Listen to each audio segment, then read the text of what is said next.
Hey there everyone, it's Michael, and during this video we're specifically going to talk about how to take ashwagandha and what the right dosage is, as I have now been using ashwagandha for 6 years, and it's been incredible as far as its ability to reduce stress levels during the day. I feel a lot more present, I feel more calm, I'm certainly more socially comfortable, and as per this chart over here, it ranks as one of the best nootropics you can take specifically for reducing anxiety levels. So what ashwagandha is a small evergreen shrub that's grown in Africa, it's grown in India and some areas of the Middle East, and what you can expect from ingesting this supplement is within a few weeks feeling a lot more calmer, but at the same time, I feel it's a very misunderstood supplement because there are people who take ashwagandha and really believe that it will help their productivity, help their performance, help them make more money. And I would disagree with that to some extent. I think there are better alternatives specifically for like making more money and being more productive. Like one which comes to mind is paracetam, which I've discussed in this video right here. I want to talk about the ideal dosage specifically for somebody who wants to be more productive. But at the same time, I'll let you know the ideal dosage. Let's say if you're somebody who is taking ashwagandha specifically for the reduction in anxiety, which is something that it's definitely known for. So before jumping into how to take ashwagandha, it's important to address the side effects, and the common ones include demotivation, having like a lesser work ethic. You become more likely to be distracted and not focus on those high priority tasks that you know that you have to get done during the day. So because of that, keep in mind when you're using ashwagandha, more is definitely not better, because when people take more, that's especially when they start to feel demotivated and they don't notice the results that they want to, whether it be make more money or improve their grades. You simply get in a state of not wanting to take action. So with that in mind, it's like,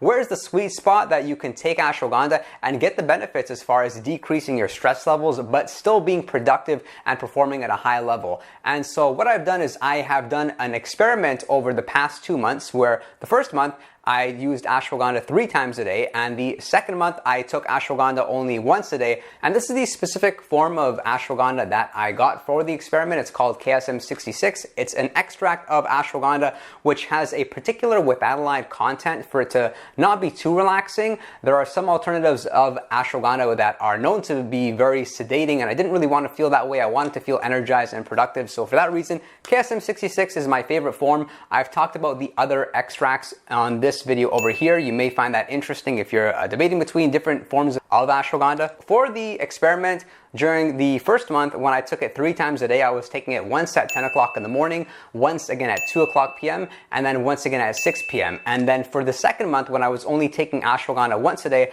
I used it in the later portion of the day, just once at 6 o'clock p.m. And my theory was that I don't really want to take ashwagandha during the beginning of the day because I would rather be like energized. I don't mind if I get a little bit stressed out, but it's the later portion of the day when I want to be a little bit more relaxed. I want to wind down, and I want to take something which will pretty much enhance my sleep quality. So what I had found, and it was as expected, was the second month was definitely better when I was just using ashwagandha once per day, so the 300 milligrams at 6 o'clock, because what I had experienced was my work ethic was like a lot higher. I was getting way more done.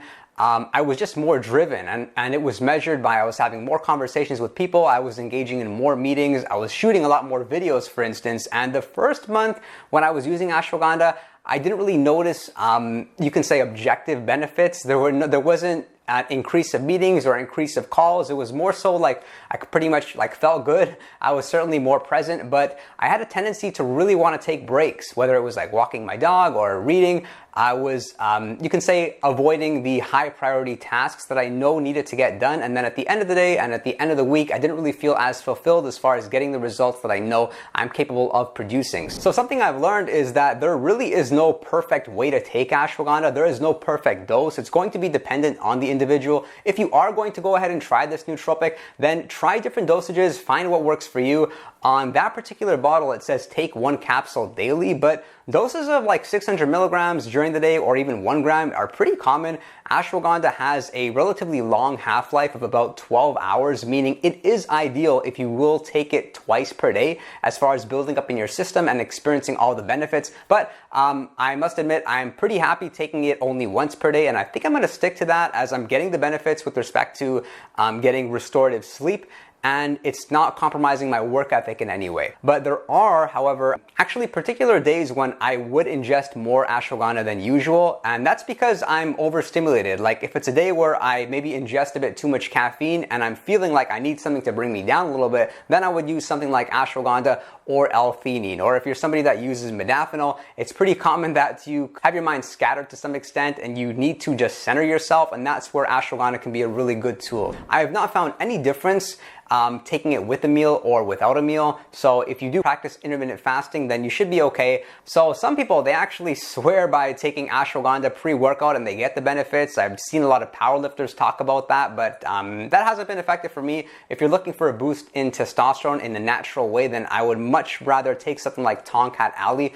which I've talked about in this video over here. We've talked about how much to take, but with respect to when to take it, it really doesn't matter much. The important thing is that you get it during the course of the day. Some people even take ashwagandha right before bed because it helps them to go to sleep. But for some people, they notice it's somewhat stimulating. So be mindful of that.